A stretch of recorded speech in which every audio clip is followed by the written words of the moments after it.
outset, we see Elvira, her mom, and sister departing their home to relocate to another kingdom. Elvira was quite happy because she truly admired the poetry penned by the prince there and envisioned marrying him. Before long, they arrive at the other kingdom, and they meet an old man whom Elvira's mom was going to marry. This man had a daughter named Agnes, who was much more beautiful than Elvira and her sister. Everyone seemed happy about this marriage. But the happiness didn't last long. Just 2 days later, Agnes's dad had a heart attack and passed away. Upon hearing of his passing, many individuals who had loaned money to Agnes's father arrived at her home. Discovering that Elvira's mother had wed him, they threatened her, insisting on prompt repayment, or they would claim their palatial residence and all the land. The reality was, Elvira's mother had no funds whatsoever.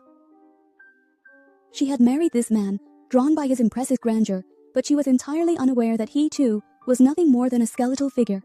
She requested an extension of several months from the creditors, and once they had departed, she fell into a profound state of shock, realizing she had been profoundly deceived. A significant concern for her was that she had aged considerably by this point. Now she couldn't ensnare any wealthy man with her allure. She couldn't better her circumstances through marriage, and now her funds were quite diminished. Elvira felt pity for her mother's plight, and reassured her not to fret. She stated she would wed Prince Julian, and all matters would improve. Elvira's mother gazed at her with a piercing look. She wasn't beautiful, nor did many people like her, so it would be a miracle if the prince liked her. Elvira also had another sister who was quite lovely, but she wasn't of marriageable age yet, so Elvira's mom had the option to marry off Elvira. Meanwhile, Agnes was also very troubled by her life. With all this tension, her mom was no longer there, and now her dad was gone too. She sat in front of her dad's corpse, feeling inspired by her mom to fix everything. A few days passed, and the royal minister of the kingdom announced a royal decree from the king. It stated that Prince Julian was of marriageable age. To find a bride for him, a ceremony would be held in 4 months. There'd be a ceremony where girls from all over the kingdom would gather, and the one the prince chose would become the kingdom's princess. All the unmarried girls who wished to attend the ceremony signed up with the royal minister. It was essentially a competition where everyone needed to present themselves as absolutely perfect and strive to become so. They only had 4 months to prepare. From this house, Elvira, who had already desired to marry Julian, signed up. Along with her, Agnes also registered her name. But the problem now was how an ordinary-looking girl, Elvira's mom was determined to make Elvira look perfect at any cost. That's why she takes Elvira to a plastic surgeon. She was going to have Elvira undergo plastic surgery to make her beautiful, even though they didn't really have the money for it. But Elvira's mother was quite certain Elvira would marry Julian, so she informed the surgeon she would pay him immediately following the ceremony. The surgeon then tells Elvira's mother. The surgeon informs Elvira's mother that he will perform surgery on Elvira's eyes, nose, teeth, and additionally her breasts. First, in a very painful and peculiar manner, he climbs on Elvira, then yanks out her braces with a large tool, causing her excruciating pain. Just as Elvira's pain began to lessen, she arrived for her second session, where the doctor was prepared to perform surgery on her nose. He would cut her nose down the middle, reduce the bone, and from the sides, they make it thinner, then put a strange iron mask on her nose to keep it upright and help it quickly take shape. This entire process was extraordinarily painful, but Elvira endured it all, simply to become beautiful. Furthermore, Elvira's royal training was also absolutely necessary. So, she is taken to a school where they teach manners and ballroom dancing. At this school, Agnes had already arrived. Miss Sophie tells everyone that she and her colleagues will teach them manners, how to walk, talk, sit, and stand, along with ballroom dancing. But despite all this hard work, not all girls will make it to the ceremony. Only the selected. Just 16 girls will get the chance to advance and attend that ceremony. Soon, their practice sessions commence. Days pass by, and every day Miss Sophie observes that Agnes, Elvira's stepsister, is not only better than Elvira, but the best in the entire group. She already knew many proper manners. Her dancing. She was also very talented and incredibly beautiful, quite naturally.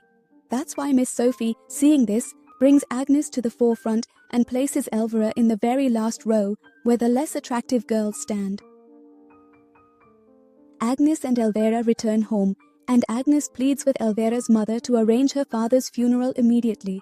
She emphasizes the need to inter his remains as decomposition has begun. In response, Elvira's mother states, "I lack the funds for such a service. I wish to allocate my remaining finances to my daughter, Elvira. And your dad's funeral will only take place once Elvira is chosen." Upon hearing this, Elvira understands her mom has extremely high expectations for her. Consequently, she intensifies her efforts and progressively advances from her prior standing. Ultimately, her 40-day training period reaches its completion, and this very day marks the occasion when Miss Sufi and her associates are to reveal the names of the 16 girls, who were ultimately chosen to attend the ceremony. When Elvira looks at the list, she is absolutely shocked to discover that Agnes's name is at the very top, while her own name is at the very bottom. However, everyone was also quite surprised that Elvira was ranked so low. This was because she consistently wore a bandage on her nose, which significantly marred her overall beauty. Subsequently, the next phase of training for these 16 young women commences. During the period when the girls were receiving instruction in ballroom dancing, Elvira found herself unable to perform with the same proficiency and grace as Agnes. Consequently, Elvira was relegated to a less prominent position, and at this point, Elvira perceives that Miss Sufi is exhibiting a rather impolite not due to her own abilities, but rather to her mother's financial influence. Her mother had indeed paid for her to be chosen. Upon hearing this, Elvira grows even more disheartened as she lacked the qualities that would make her appealing to others. However, Elvira's mom arranges for a designer to come for her in order that the very best possible suit could be made for her. However, it's observed that Elvira is quite heavy because she used to consume a large amount of food. Now the designer informs Elvira's mother that if she desires to wear beautiful garments, she must become thinner. Consequently, Elvira's mom begins a strict diet for her, providing only lemon water to drink so that she can shed weight quickly. The next day, Miss Sufi met each of the 16 girls separately. She sought to discover their inner beauty through conversation. Again, Agnes ranked first. She approached Elvira and spoke with her. Hearing her thoughts, Miss Sufi felt pity, seeing her struggle to conform to society. She was working hard, and throughout this entire time, despite being mocked by everyone since she arrived, she stood strong and still hoped for her selection. Miss Sufi feels sorry for her and decides to help her slim down her healthy body by giving her a secret item. Now, we find out what's inside when Elvira shows it to her sister. Within it was a tapeworm egg. She explains that Miss Sufi told her that if she consumes it, regardless of how much she eats afterward, her weight will decrease and she will become slender very quickly. And if she marries Prince Julius shortly, she would then take the antidote to eliminate the tapeworm inside her. These were all the things Miss Sufi told Elvira, but Elvira didn't know the harm it would cause her in the future. Sense the danger. She tried to stop Elvira from eating it, but Elvira was set on marrying Prince Julian. So, she ate the egg without thinking. Friends, Prince Julian arrives with his friends to hunt. Seeing them, she starts dreaming once again of being with the prince. After the prince leaves, on their way home, Elvira sees Agnes, her stepsister, with their servant. This sight angers her, and she goes and tells her mom about it. Elvira's mom gets very angry with her. She punishes her for this mistake. She not only punishes her physically, but also does something far worse. She turns her into a servant within her own home and commands her to remain confined there. Elvira was exceedingly pleased with her mother's decision, as she understood that her primary rival, her greatest adversary, her toughest competitor, was her sister Agnes. Agnes is the sister. Today she even ate the tapeworm, so she wasn't worried about losing weight at all. She secretly eats a lot of food, and it was Agnes who brought her the food because, deep down, Agnes also wanted Elvira not to become slender. Now, 3 months pass in the story. Finally, the mask is removed from Elvira's nose, revealing that her nose had taken a very beautiful shape. Her surgery was successful, and she looked much more beautiful than before. Elvira was enthusiastically preparing to attend the ceremony while Agnes was working at home like a servant. She even milked the cow herself. Seeing her in such a state, Elvira felt a sense of inner happiness.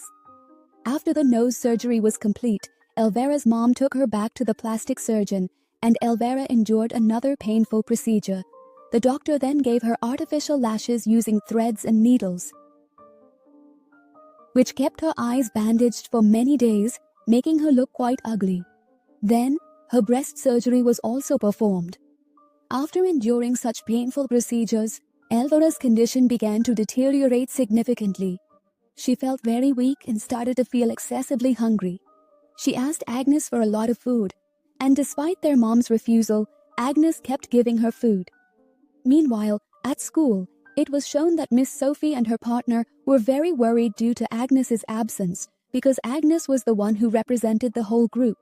When they asked Elvira's mom about Agnes, she lied, saying that Agnes was very upset due to her father's passing, and she had completely lost all interest in everything. Therefore, Miss Sophie then gave Elvira Agnes's position, because after undergoing so many surgeries, Elvira was now also. At night, we see Agnes sneaking food to Elvira, and as she starts doing her hair, a lot of her hair begins to fall out, which really worries Elvira. This was happening because the diet pills she took that day were not only keeping her thin, but also depleting her body's nutrients, which help keep her hair thick and beautiful. As soon as Elvira's mom finds out that Elvira has become the opening dancer for the ball, taking Agnes's place, she gets a very beautiful dress made for her, even better than the one they made before. In the meantime, Agnes also arrives, and they all treat her very badly because they were all jealous of her natural beauty. They were being quite mean because they were all extremely jealous of Agnes. Agnes possessed a truly natural beauty. When the designer was fitting Elvira, he observed that her hair was indeed falling out. Consequently, he crafted a wig for her, intending to conceal this imperfection. At this very moment, Agnes had also made up her mind that she would absolutely attend the ball dance. So, she retrieves her mother's elegant ball dance gown. This particular gown was exceptionally beautiful and quite valuable, as Agnes's mother had once been considered the most stunning and wealthiest woman in the area. The moment Elvira's eyes fall upon the gown, she becomes consumed by intense jealousy and violently rips the entire garment to shreds. Completely devastated by her gown being torn, Agnes was utterly heartbroken. She went to her dad's cold body, weeping over her gown, as she saw no other way to escape this confinement. Seeing her cry, the soul of her real mother appeared in the light, filled with compassion for her plight. She then gave her magical shoes. She gives her the shoes, explaining the Cinderella-like conditions. Wear these to the ball. Once you put them on, a pumpkin outside will transform into a carriage and transport you to the palace. But remember, at the stroke of midnight, all things will revert to their original state and you must flee from there. However, there is a slight alteration in the story. Agnes's mom also set a condition for her to hide her face. This made Agnes very happy, and when she left, we saw that the worms on her dad's corpse wove her dress back together. Finally, the night everyone was waiting for arrived. Elvira opened the ball dance, and everyone present there was mesmerized by her beauty, not knowing it was all artificial. Prince Julian also arrived at the event, and without hesitation, he selected Elvira to be his dance partner for the ball, completely disregarding all the other young ladies present, and so, their dance commenced. Due to Elvira's presence and her captivating performance, Elvira's mother also garnered significant attention and favor from all the affluent individuals who were in attendance at the gathering. People were giving a lot of attention. Elvira was very happy. Everything was going perfectly as she had planned. Her hard work was paying off. But this was only for a few moments, because soon after, a girl in a beautiful blue gown wearing a mask arrives, surrounded by such a magical atmosphere that everyone at the gathering is attracted to her, and despite himself, the prince leaves Elvira and goes to her. Julian then begins to dance with the masked young woman, Agnes. As they twirl across the floor, the prince leans closer to Agnes, and in that moment, her mask slips from her face, revealing her identity. Elvira immediately realizes that it is indeed Agnes. Agnes knew that Elvira would cause some trouble for her, so she decides to leave everything and run away. The prince chases after her to stop her, but she doesn't stop, and just like in the Cinderella story, one of her shoes is left on the stairs. The king picks it up and returns to the palace, announcing that this shoe will be tried on by all the girls in the kingdom. The king announced that the girl whose foot fit the shoe perfectly would be crowned princess. Elvira came home in a rage. She was certain it was Agnes, and the matching shoe was with her. Therefore, she immediately assaulted Agnes upon her arrival. She severely beat her and forcibly removed the shoe from her foot. She desperately wished to claim this shoe as her own, but as soon as she tries to wear the shoe, she realizes that it's far too small for her. She tries very hard, but the shoe just won't fit her foot. The shoe was not fitting her because it was a magical shoe meant only for Agnes, as it had been given to her by Agnes's mom. But in her desperation and obsession, Elvira decides to make it fit by deciding to chop off her own foot. She gets a large knife and forcefully strikes her foot, slicing off all her toes.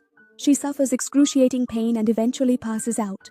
Upon seeing her state, her mother and sister quickly arrive, and her sister feels profound sadness for Elvira, who did all of this simply to marry the prince. To marry him. She endured so much pain. When she was unconscious, her sister told their mom that Elvira had cut off the wrong foot. The shoe the prince had was for the other foot. Hearing this, Elvira's greedy mom decides to cut off her other foot while she's still unconscious, taking the same knife and severing all the toes on her other foot. Seeing this, Elvira's sister was in shock. She couldn't believe her mom could be so greedy for money that she would stoop to any level for it, even hurting her own child. She realized her mom was insane. Elvira was now lying in pain. 2 days pass, and the announcement was made that Prince Julian himself was on his way to their residence, specifically to inspect the shoe. Elvira, racked with agony, managed to rise and attempted to depart, but found herself unable to walk. She even toppled from the bed, and unable to stand, she resorted to crawling her way out. Now she faced the daunting task of defending the staircase. As she struggled to pull herself downwards, she abruptly tumbled. She fell down the stairs, sustaining severe injuries. Her face was turned, and from that awkward position, she observed Agnes, who was wearing the very gown Elvira had previously ripped, which now appeared even more stunning. At that precise moment, Prince Julian made his entrance, requesting everyone present to try on the shoe. Agnes then puts on the shoe. And it fits her perfectly, making it clear to Prince Julian that Agnes was indeed the girl he had danced with that night. He then decides to marry her and begins to lead her away from the scene. Witnessing this, Elvira completely breaks down and starts weeping uncontrollably. Her sorrow was profound. Despite all her suffering and numerous attempts, she couldn't manage to win over the prince. Witnessing her terrible condition, her sister approaches, feeling a profound sense of pity for her. She promptly administers the antidote to Elvira, which Miss Sophie had provided specifically to eliminate the internal tapeworm. The moment she consumes this antidote, she begins to vomit profusely, and the tapeworm starts to emerge. Her sister then carefully pulls out the entire tapeworm, and Elvira's condition begins to improve significantly. Following this, Elvira's sister carefully dresses Elvira in warm, heavy clothing and urgently tells her to escape with her from this location, knowing quite well that their mother was completely obsessed with money and could potentially inflict serious harm upon them. To ensure their safety, these two sisters decide to abandon their mother and flee from the situation, so that they might live their lives freely and with greater ease, ensuring they do not fall prey to the same pitfalls and misfortunes that Elvira did, influenced by her greedy mother's manipulations. They made the decision to depart from the palace.